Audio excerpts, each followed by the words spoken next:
So I'm gonna go over the G major scale and how to flow over it. And when I say flow, I'm kind of referring to the way that when I learned about first learned the guitar, I learned the minor pentatonic scale and learned the blues and all that.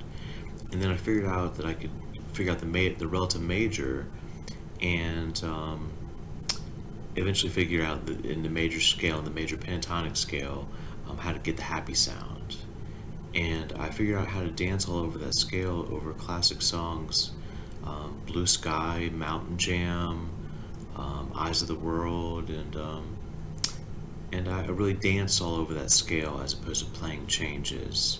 And playing changes is a wonderful tool in the toolbox and how I play actually these days. But there's something to be said about flowing and being free on your instruments and being expressive and not having to wait so long to get your arpeggios down, and just to really pick up the instruments. Kind of like if you're playing piano, you're safe in all the white keys in the key of C. So that's what I want to do on the mando, is introduce an idea that can help you flow across the scale from octave to octave to octave, and really express yourself and feel free, the way that Jerry would, the way that any of our heroes would. So here's the major scale. You go an octave to octave.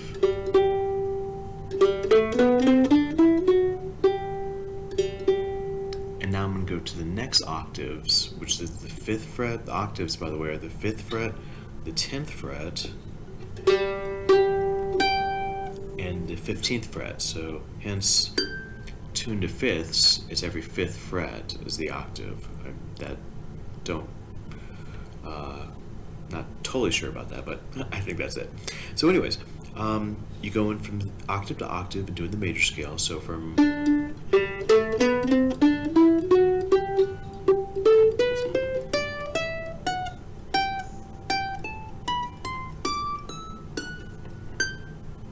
and you could take it back.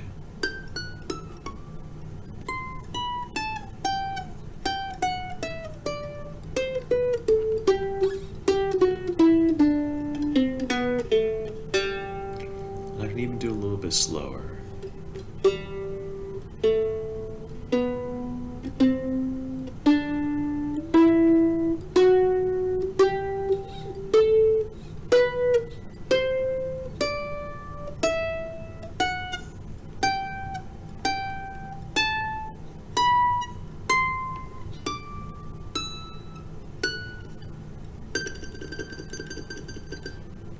And if you want to, you could fan it back.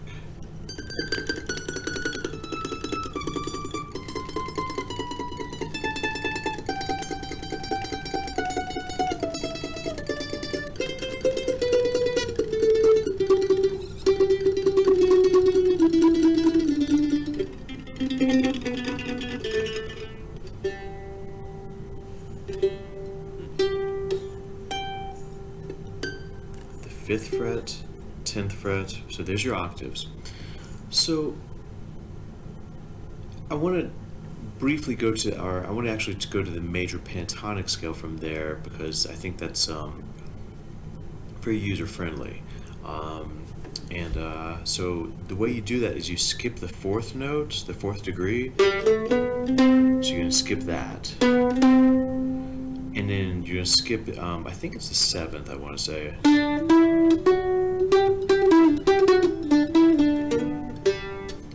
You can actually just skip the 4th. Why don't we just keep it simple? You can go.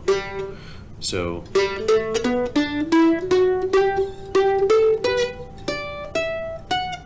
You know what? Actually, we are going to skip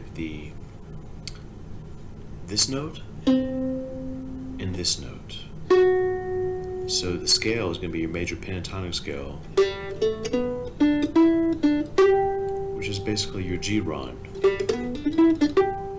And that's really what we're going to work on, is messing around with that and going from octave to octave. So I'm going to play that all the way up and down the neck, and we're going to go like this. again really slowly.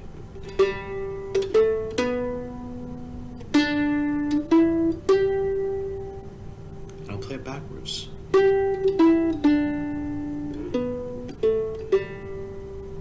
And maybe I'll slide to the third, which is the, so I'm going to slide to that.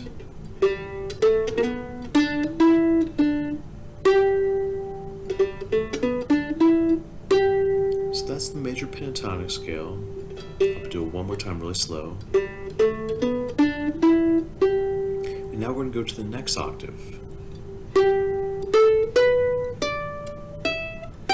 So you're skipping this note, the 4, 5, 6, and the 7. You're skipping the 4 and the 7. So you're skipping this note,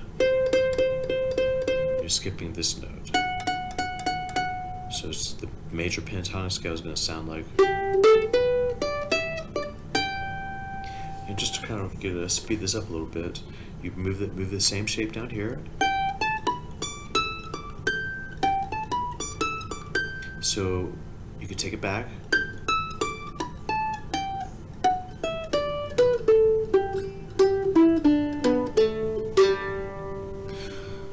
And that is what you want to kind of internalize, you know, and have a cup, enjoy a cup of coffee or a glass of wine, or just, you know, a quiet moment, and really kind of internalize that scale, the major scale as well as the major pentatonic scale. Now, what do we do with it? How do we feel free? How do we flow on this scale? Well, we need to build a riff vocabulary, and that's what we're going to do right now. And it's kind of a little bit like the Karate Kid, where wax on, wax off, and paint defense. You're going to learn these moves, and then you're going to internalize them, and then when you get in the jam dojo, then they're going to naturally come out. So we're going to build that riff vocabulary and internalize some moves. And I'm going to play one, and I'm going to repeat it a couple times, and then I'll play it in a different octave. And I want you to have your mandolin in your hand and follow along. So here we go.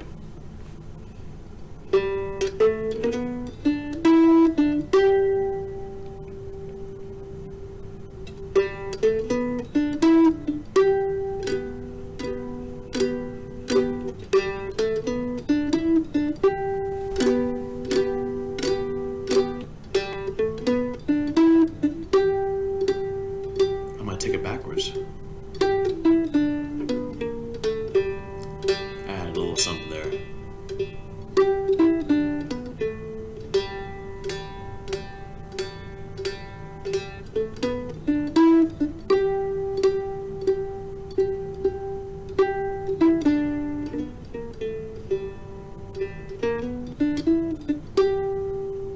So, before I go to the next octave, I just want to say that there's a Seinfeld, and all my students have heard me say this, and I'll link a video to the clip below that shows it, is that Kramer has a line in a Woody Allen movie where he's got these 6 words that he can say. These pretzels are making me thirsty. And he goes to George and Elaine and Jerry and says, "How do I say this? These pretzels are making me thirsty." And George is like, "These pretzels are making me thirsty! Ah!" And then Elaine is like, "These pretzels are making me thirsty." And Jerry's like, "These pretzels, they're making me thirsty!" Which is kind of similar to George's. The point is, these pretzels are making me thirsty. You can say it in a bunch of different ways. You can say it backwards. You can emphasize certain syllables, certain words. And that's exactly what we're going to do with a riff. You're going to learn a riff, you're going to learn the different octaves, and you're going to learn how to play it differently and use the art of simplicity of you got these 6 notes, and which can you emphasize. You can slide, you can hammer on, and so on. So this video might be getting a little long, so I'm going to get to it.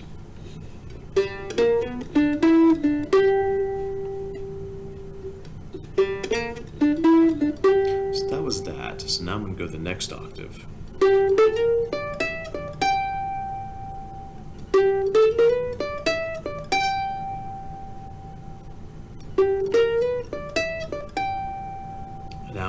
next octave. And then I'm going to go to the next octave. Or keep here, or mess with that same octave.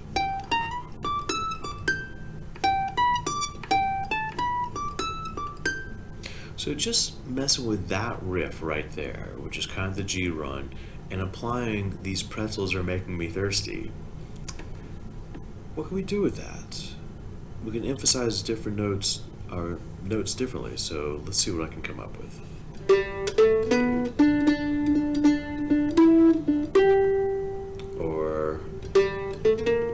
Or I can do some chromatic. Or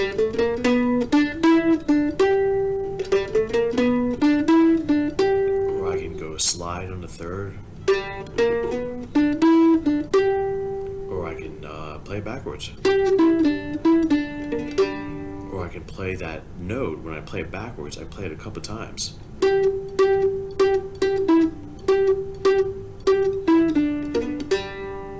remember to keep it swinging and keep it loose. So I'll play that last one a couple times. And now play it forward. And now I'll bring it the same thing, same concept to the next octave. And I'll do it backwards. Something like that.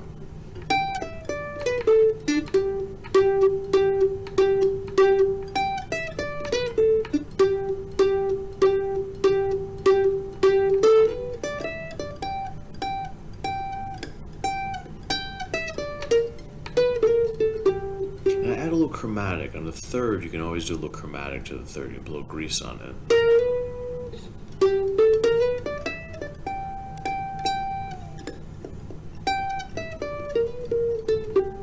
So now I'm going to go to the next octave.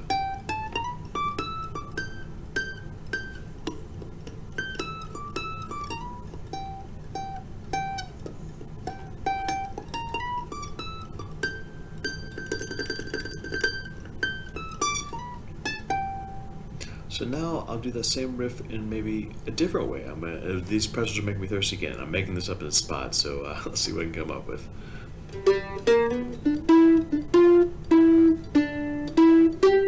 So I added a little note here called the flat seventh on the third fret. So let's see if I play it. There's a scale.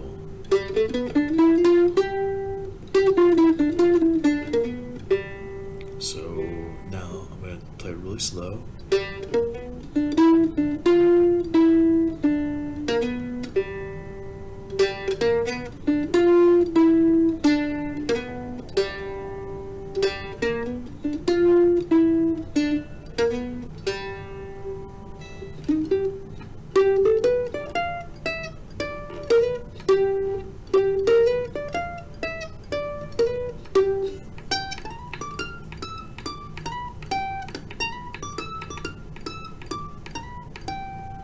So eventually you want to build a bunch of riffs together and learn one riff a week. And after 52 weeks, you'll have 52 riffs. And some you'll forget, and some will come and go, and some will stick around. And those that stick around figure out different ways to emphasize different notes. You can slide, you can hammer, you can, fan.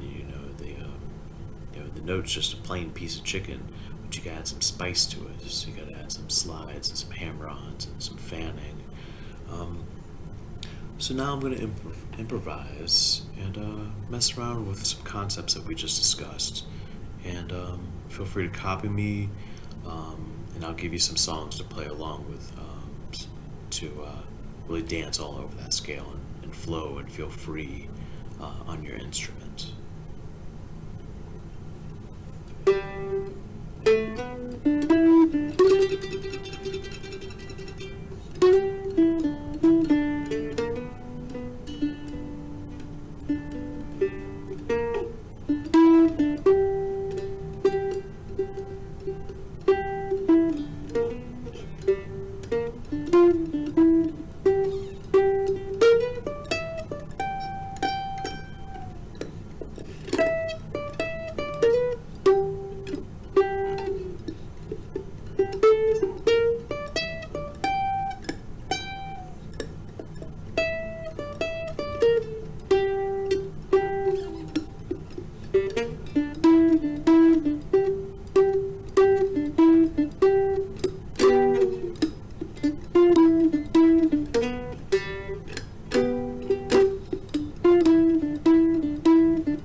gotten a little fast, and I can even slow it down, and maybe I'll add back those notes, the fourth and the seventh, and kind of do like a little noodling over kind of a major, dreamy chord progression. I'll do like a 2-5-1, which is an A minor to a D seventh to a G major seventh. So I can go over those chords another time.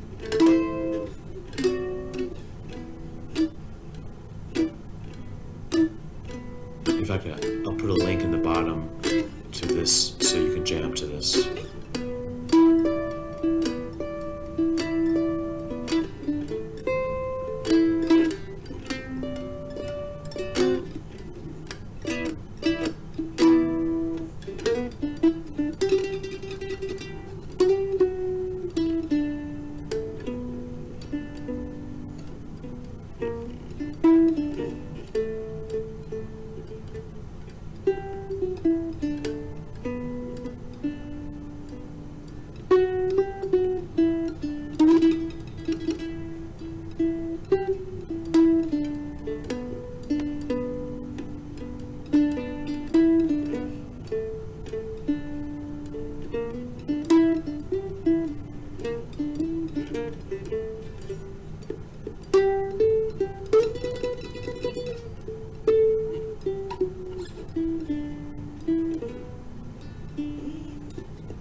Right at 20 minutes. Boom.